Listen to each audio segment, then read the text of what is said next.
예, CBS 라디오 박정우의 한판승부 2부 문을 열었습니다. 6.3 대선 이제 22일 남았습니다. 오늘 공식 선거운동이 시작된 첫 번째 날이었는데요.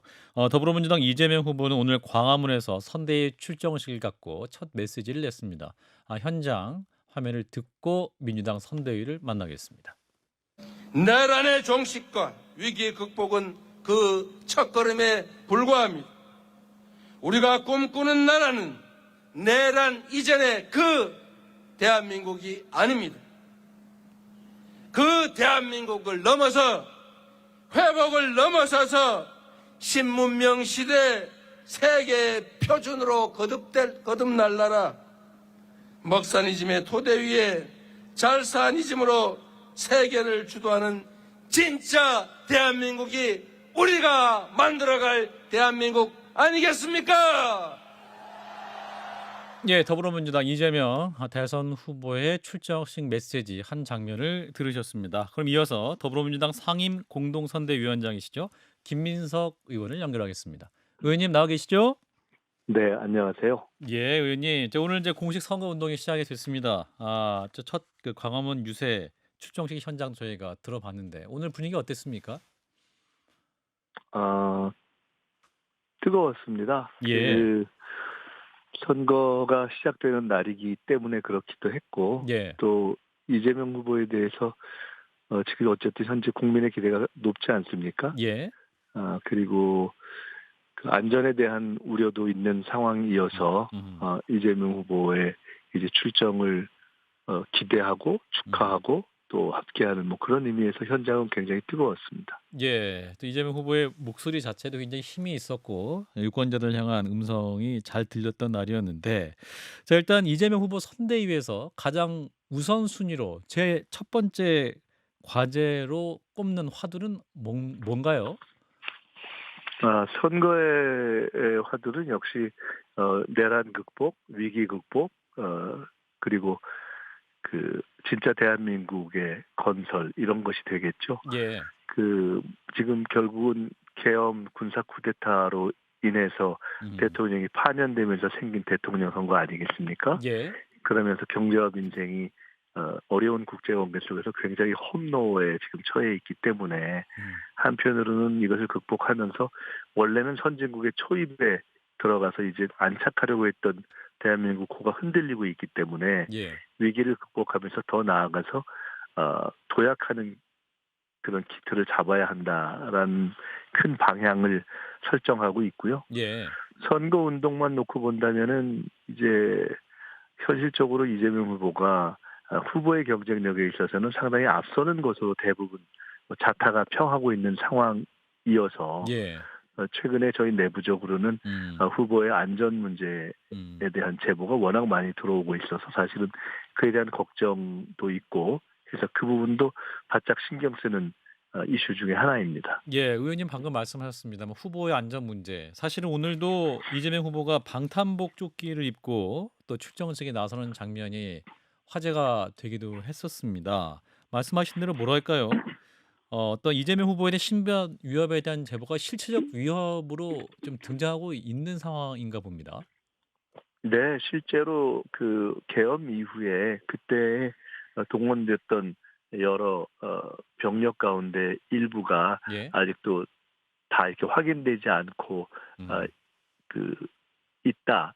이렇게 그 지휘부가 무너졌긴 하지만 예, 여전히 그 음, 잠재적 활동 상태에 있다라는 얘기가 계속 있어 왔기도 하고 예, 또 사실상 정상적인 방법에 의해서는 정권 교체를 막을 수 없다라는 것에 대해서 음, 아주 비정상적인 권력력을 가지고 있는 윤석열과 그 주변 세력들의 예, 마지막 행동이 무엇이 될 것인가 음, 결국은 이재명 후보에 대한 테러 외에는 남은 것이 없지 않는가라는 뭐 그런 합리적인 의심이 있는 것이고 거기에 더해서 저희에게 굉장히 다양한 음, 때로는 굉장히 구체성을 가지고 있는 제보들이 들어오고 있습니다. 그래서 아하, 그것들을 일일이 확인하고 있기도 하고 그러한 우려에 대해서는 그냥 단순한 뭐 음모론이 아니다 하는 차원에서 현재 경호에 협조하고 있는 경찰 당국에서도 그 부분에 대해서 일정하게 인정하고 인지하고 있기 때문에 예. 필요한 협조를 하고 있고 그런 상황입니다. 예. 근데 지금 이재명 후보 경호팀 내부에 첩자가 있다는 제보도 있다라는 보도가 있었는데 사실인가요? 글쎄요, 뭐 그것은 예. 그 보도이고 예예. 어, 뭐 굉장히 다양한 음. 다양한 제보와 첩보가 있기 때문에 그것을 예. 일일이 어떤 것이 사실이다 이렇게 확인할 수는 없고 다만 음. 그런 것을 떠나서도 어, 지금 현재 그 최대한도로 어, 그 안전을 위해서는 뭐 이러한 저러한 것들을 여러 가지 경우 요소를 놓고 점검하는 것은 뭐 당연히 필요한 일이다 이렇게 생각을 하고 있습니다. 예. 아마도 윤석열 전 대통령과 관련해서 음. 원래는 공적인 기능을 해야 할 경호처가 사병처럼 운영되고 예. 또 정당한 법 집행에 저항하고 하는 모습을 지켜보면서 국민 여러분께서 실망을 많이 하셨기 때문에 예. 특히 그런 경호 관련해서 지금 말씀하신 그러한 의문들이 음. 제기되고 상당한 어떤 설득력을 가지고 이렇게 일반에게 전파될 정도의 상황이다 하는 것 자체는 뭐 어쩔 수 없는 현실인 것 같습니다. 예. 사실은 지난 대선 약 3년 전에도 보면 송영길 전 대표도 그 피습을 당했던 기억이 나는데 그만큼 또 어떤 선거 기간 안전 문제는 심각한 상황인 거는 맞는 것 같습니다. 그렇기 때문에 뭐랄까요? 이렇게 위협 상황에 대비해서 그 유세 형식이라도 좀 변화가 필요하다고 네, 판단하십니까? 네, 예. 그렇습니다. 제가 이제 당에서 수석 최고위원이면서 이번에 이제 선거에 공동선대위원장 중에 이제 상임을 맡고 있는데요. 예. 통상은 그렇게 어, 직접적인 예를 들어 어떤 TF를 음. 맡거나 하는 일이 흔치는 않은데 그렇죠. 이번에 테러 대책 TF의 단장을 제가 직접 맡았습니다. 예. 그래서 그 구성에 우리 총괄본부장을 비롯해서 선거의 실제 실행과 관련된 주요 본부장들이 다 참여하고 음. 또 경찰 출신 경찰의 고위직을 지냈던 임호선 의원이나 이상식 의원 그리고 군에서 또 정보 관련을 담당했던 부승찬 의원 이런 분들이 다 안전실을 담당하면서 저희들이 이제 총력을 경주하고 있습니다. 어제 밤에도 그 관련한 회의를 많이 했는데요. 예. 뭐 여러 가지 각도의 대책을 강구하고 있습니다. 그러니까 음. 지금 말씀하신 유세의 방식 자체를 음음. 어떤 현장에서의 어떤 대중들을 접촉하는 것을 음. 가급적 조금 줄이고 온라인으로 전환하는 방법과 그거를 복합해서 배합하는 하이브리드 방식을 음. 고민하는 것부터 시작해서 예. 가급적 유세 현장에서의 통상은 많이 있는 음. 어떤 악수라든가 예. 포옹이라든가 이런 아하. 직접 접촉을 좀 저희들이 줄이거나 일단 이번 시기에는 좀 음. 안 하는 방식으로 아하. 한다든가 예. 그래 뭐 이런 등등의 여러 가지 음. 방식들을 포함하고 또 단상에서의 배치라든가 또 음. 단상에서 여러 가지 위험을 막기 위한 뭐 필요한 장비를 저 관계 당국과 협조해서 음. 활용한다든가 뭐 이런 등등을 종합적으로 저희가 대비하고 있습니다. 예. 사실은 후보자 입장에서는 선거 일가 뜨거워지고 현장 유권자들이 굉장히 열광을 하게 되면 또 이게 스킨십을 안 하긴 또 굉장히 어려운 상황이 있지 않습니까 사실은. 의원님도 이렇게 예. 변화한 어떤 상황에 맞춰서 유세 방식을 바꾸고 경호를 예. 강화하고 하는 음음. 것에 대해서 음음. 사실은 가장 뭐 이런 표현이 적당할지 예. 모르겠습니다만은 잘 받아들이지 않는 것이 후보입니다. 그러니까요. 저도 그런 생각이 들어서 왜냐하면은 예예. 후보가 음. 어, 누구나 그렇겠지만은 특히나 그렇죠. 이재명 후보의 경우는 대중 속에서 이렇게 정치를 하면서 성장해온 분이고 예. 또 이런 시기에 거기서 이게 힘을 얻는 분이고 지난번에 그 칼테러를 당해서 음. 사실은 이렇게 그런 것을 위축될 만도 한데 그 이후에 일종의 사람의 뭐 명이라는 것이 그렇게 음. 우리가 뭐 어떻게 보면 하늘에 달린 것이 아니냐 뭐 이런 식의 생각까지도 조금 있는 것 같습니다. 그래서 예. 최대한도로 이번 그 본선 시작 이전에 음음. 전국을 거의 40개 군을 돌았는데요. 그 예. 과정에서도 그랬지만 계속해서 참모와 선대위에서는 가급적 접촉을 줄였으면 좋겠다고 재언을 했는데 예. 본인이 고집스럽게 사실은 40개 후보님이 문을 예. 돌았습니다. 그런데 예. 그래서 심지어 저도 이제는 이렇게 우리에게 제게 가령 오는 문자의 90%가 안전에 대한 문자입니다. 아. 제발 음. 유세 좀 그만하라 그래라 막 이런 문자가 오거든요. 그래서 예. 이렇게 국민이 걱정하고 지지자들이 걱정하게 하는 것 자체도 음. 책임의 영역이다 이런 얘기를 저희가 하고 있습니다. 그래서 음. 어쨌든 그러한 것들을 이해할 수 있기 때문에 음. 저희가 한편으로는 또 현장에서는 오신 분들도 가급적 직접 조비를 가깝게 하고 싶은 게 당연한 거 아니겠습니까? 예. 그래서 그렇죠.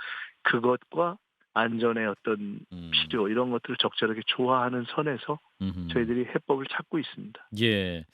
그리고 또 김병조 의원 이제 군 출신인데 이분은 또 저격 차단 풍선 얘기도 나오고 있는 것 같아요. 그것도 약간 뭐랄까 예. 그 진지하게 부분 논의되고 있는 건가요? 관련해서는 예. 어제 저희가 회의를 하면서 음. 이제 경찰 관계자라든가 경호 관련한 전문성이 있는 분들과 다양한 얘기를 했는데 예예.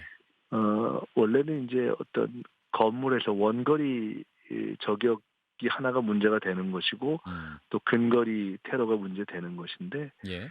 그 원거리와 관련해서는 가급적 있을 수 있는 발사 각도를 죽이기 위해서 예. 그 각 무대도 그 각을 조정하는 문제도 있고 음. 또 있을 수 있는 곳들을 사전에 탐지하는 것도 있을 수 있겠고요. 예. 근데 이제 그에 더해서 현장에서 불가피하게 노출되는 음흠. 연설 시간이 있기 때문에 예. 그때 거기서 각 자체를 이렇게 없애기 위해서 음흠. 지금 조금 전에 말씀하신 풍선들을 음. 이렇게 띄우는 이런 것까지도 저희들이 다양한 각도로 검토를 했고 실제로 진행을 할 것입니다. 그럼 그 풍선도 실제로 진행할 가능성이 높은 거군요. 네, 그렇습니다. 예. 자 이런 가운데 인제 첫 번째 일정 그러니까 광화문 이후의 일정을 판교, 동탄, 대전을 후보가 돌았더군요. 뭐랄까 또 이게 상징적인 어떤 선거 유세 첫날에 또 선택한 장소이기 때문에 어떤 의미가 있었을까요? 어, K 이니셔티브라고도 표현되는 이게 예. 사실 뭐 영어를 써서 좀 그렇습니다만 저희도 참 고민을 했는데 예. 세계를 이제는 한국이 선도할 때가 됐다라는 음. 뜻인데 적당하게 우리의 이 고유의 언어를 찾기가 좀 어려워서 사실 고민을 한 것인데요. 예.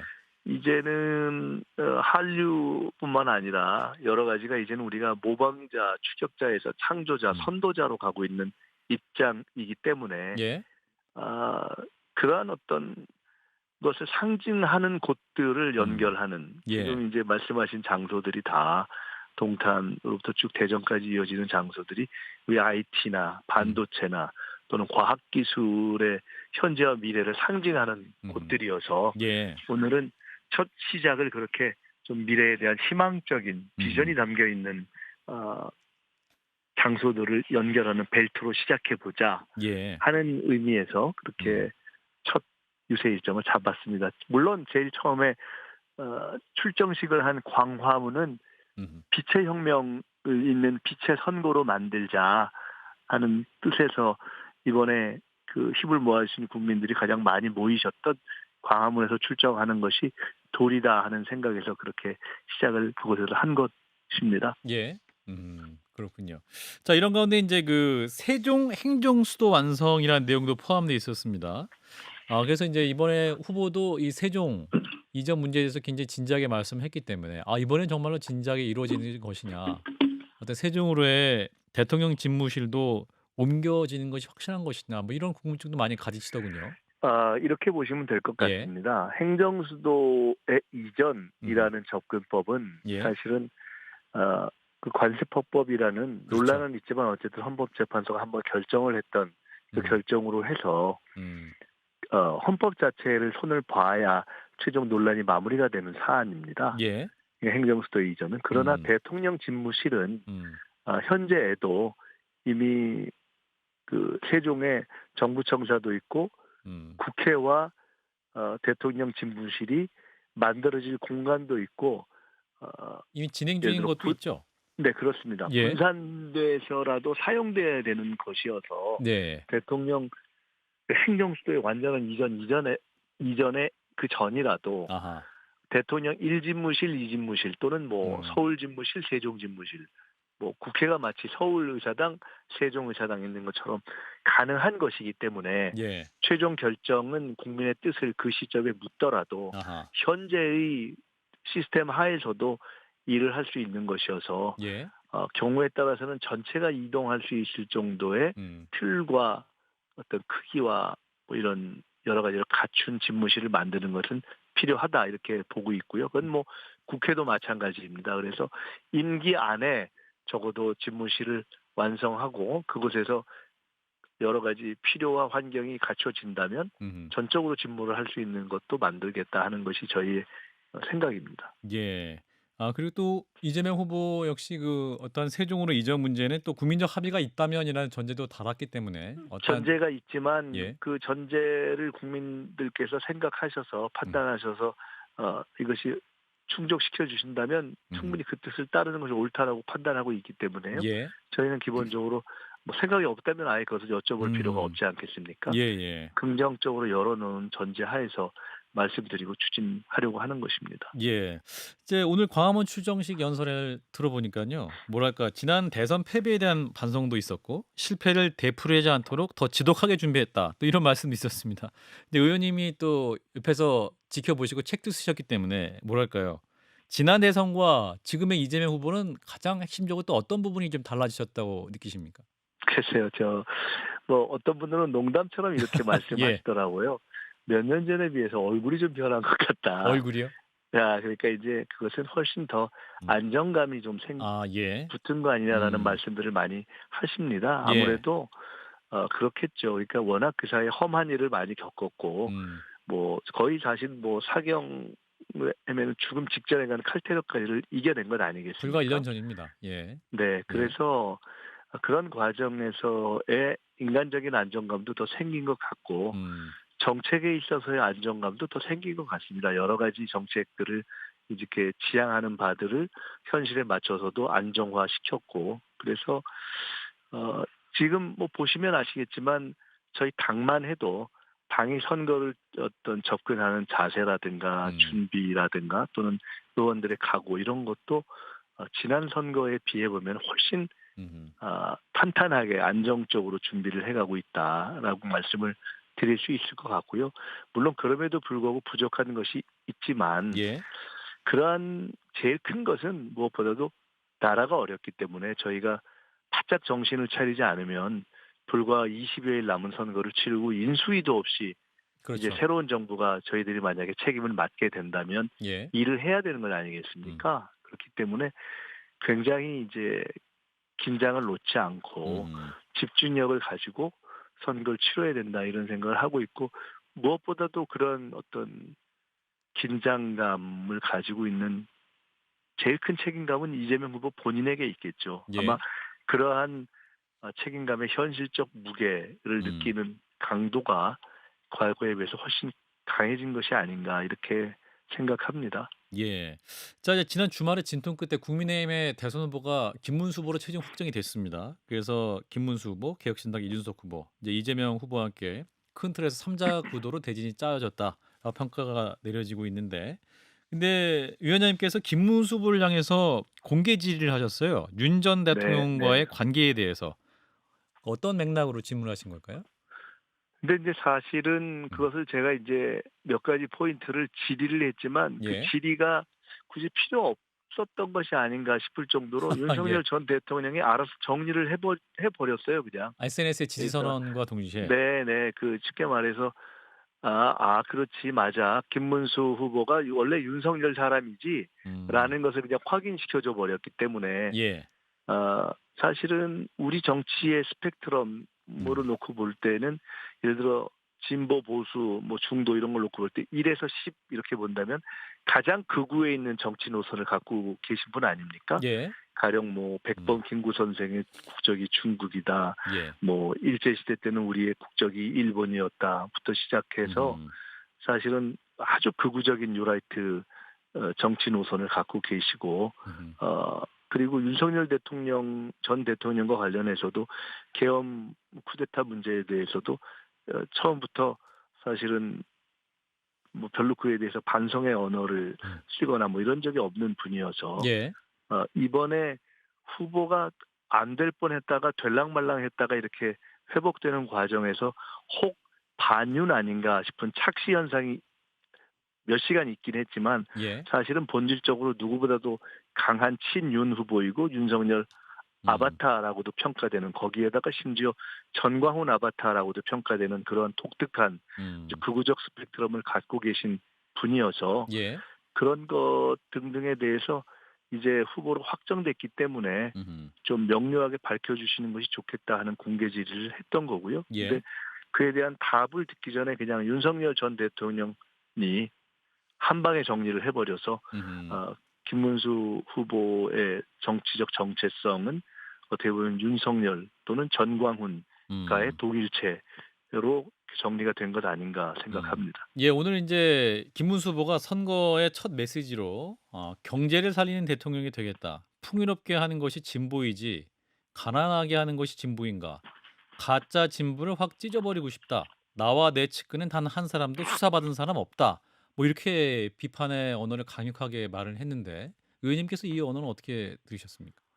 뭐 이렇게 선거의 기간에는 가급적 저희는 고운 말을 쓰려고 노력하고요. 예. 그 김문수 후보께서 잘 지금까지 모시고 그다지 비판하지 않던 윤석열 전 대통령과 그 주변이 몽땅 수사를 넘어서서 파면되고 국민의 심판을 받아야 하는 형국 아니겠습니까? 그렇네요. 예. 뭐 그렇기 때문에 지금 말씀하신 것에 대해서는 큰 의미를 부여할 필요는 없다고 생각합니다. 아, 그렇군요. 근데 윤석열 전 대통령이 오늘 인제 그 3차 내란 혐의 공판에 공개 출석을 했는데 또 그 SNS에 국민께 호소드리는 글을 이분이 또 올렸단 말이죠. 그거 어떻게 보셨습니까? 윤석열 전 대통령의 일거수일투족이나 언어 이런 것에 대해서 이미 하나하나 의미를 부여해서 관심을 가질 필요는 별로 없는 것 같습니다. 아, 이제는 그런가요? 우리 국민이 예. 그의 에너지를 쏟기보다는 이미 헌법재판소에서 진보 보수 충돌을 막론하고 8대 0으로 정리를 해버렸기 때문에 그렇죠. 예. 어차피 윤석열 전 대통령 그분은 이제 음흠. 헌법재판소의 판단도 받았고 음. 또 법원의 이제 판단도 받을 것이고 역사의 뒤안길로 가실 분이어서 예. 이제는 그 윤석열이 만들어낸 이 어려운 상황을 어떻게 극복하고 앞으로 갈 것인가를 고민하는 것이 저희 국민 모두를 위해서 필요한 과제라고 생각하고요. 예. 그런 점에서는 오히려 윤석열 그 전 대통령보다는 지기현 판사가 사실 국민 일반의 상식이라든가 이런 것을 보는 관점에서 정상적인 이 재판 운영을 하는 것이 필요한 것이 아닌가. 그간에는 사실은 풀어주는 것이 가능한가라는 석방. 국민들의 예. 생각이 대다수였는데 예. 풀어주고 그다음에 재판 자체를 지금까지 전두환 노태우 재판보다도 더 폐쇄적으로 이렇게 보이지 않게 하는 그런 입장을 취해 왔기 때문에 예. 지기현 판사의 재판 운영이 우리가 사법부에 대해서 일반적으로 갖는 존중 또는 독립성의 인정이라는 것과 별개로 과연 상식적인가에 대한 문제제기가 많이 있었지 않습니까? 그렇죠. 예. 그 점에 대해서 이번에 조희대 대법원장의 결정이라든가 10명의 대법관의 정치적 판결에 대해서 국민의 분노가 너무나 높았기 때문에 예. 아마 마무리하겠습니다. 그러한 분노라든가 이제 관찰 이런 것이 지기현 판사에게도 상당히 이제는 집중되기 시작할 것이다 이렇게 생각합니다. 예. 의원님 오늘 말씀 여기까지 듣겠습니다. 네, 고맙습니다. 네, 감사합니다. 네, 김민석 더불어민주당 상임 공동선대위원장이었습니다.